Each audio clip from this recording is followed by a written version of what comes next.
મારવાડમાં વાદાર નામનું એક ગામ હતું. એ ગામમાં ઉદો નામનો એક વેપારી રહેતો હતો. એ ઘીનો વેપાર કરતો હતો.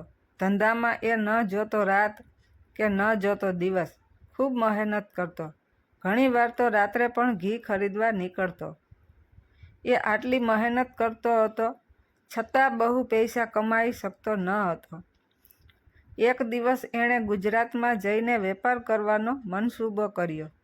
આ માટે એણે કર્ણાવતી નગરમાં જવાનું વિચાર્યું. નક્કી કર્યા પ્રમાણે એ કુટુંબ સાથે કર્ણાવતી નગરે પહોંચ્યો. કુટુંબમાં પત્ની અને 2 પુત્રો હતા. ઉદો કર્ણાવતી આવ્યો ખરો, પણ અહીંનો તો એ સાવ અજાણ્યો હતો. અહીં એના સગા વહાલા કે ઓળખાણવાળામાં કોઈ ન હતું. સૌપ્રથમ એણે દેવદર્શન કરવાનું વિચાર્યું. ઉદો જૈન હતો એટલે એ એક જૈન દેરાસરમાં દર્શન કરવા ગયો. દર્શન કર્યા પછી દેરાસર સામેની ખુલ્લી જગ્યામાં કુટુંબ સાથે બેઠો. હવે કયાં જવું, કયાં ઉતારો કરવો, ધંધા માટે શું કરવું, આવા વિચારોમાં એ ડૂબેલો હતો. ત્યાં એની નજર દેરાસરના દરવાજા ઉપર અટકી ગઈ. આઘેડ ઉંમરની એક સ્ત્રી દેરાસરમાંથી બહાર આવતી હતી. એના મુખ ઉપર પ્રસન્નતા અને સંતોષ જણાતા હતા. ઉદાને થયું, કેવી સુખી બાઈ છે, નહીં કશી ચિંતા કે નહીં કશું દુઃખ.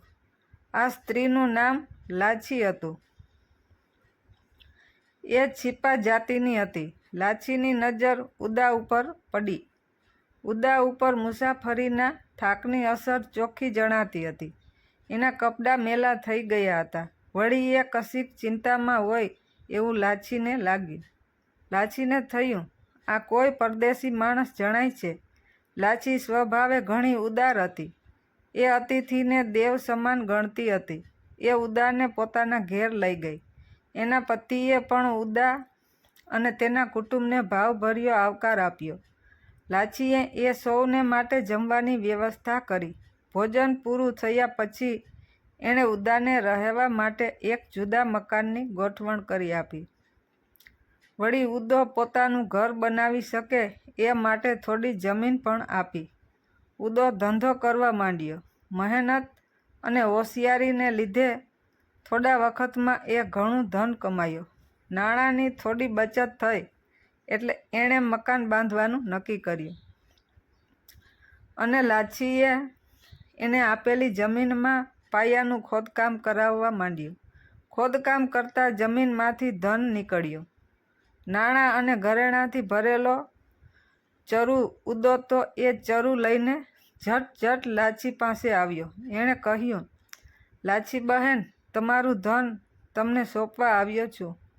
લાછીને નવાઈ લાગી. એ બોલી, ભાઈ, તમે કયા ધનની વાત કરો છો? ઉદો બોલ્યો, મકાનનો પાયો ખોદતા આ ધન મળ્યું છે.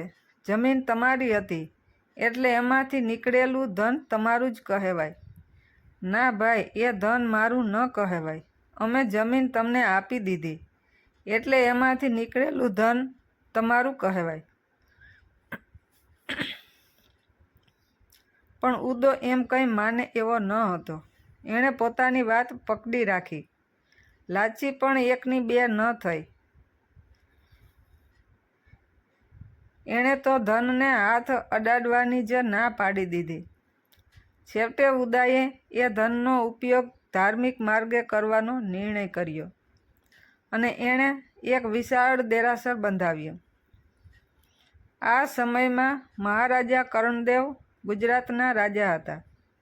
એમણે ઉદાની પ્રામાણિકતા વિશે સાંભળ્યું અને એને બોલાવીને રાજ્યમાં નોકરીએ રાખ્યો. આ ઉદો જતે દિવસે રાજ્યનો મંત્રી બન્યો અને ઇતિહાસમાં ઉદયન મંત્રી તરીકે જાણીતો થયો.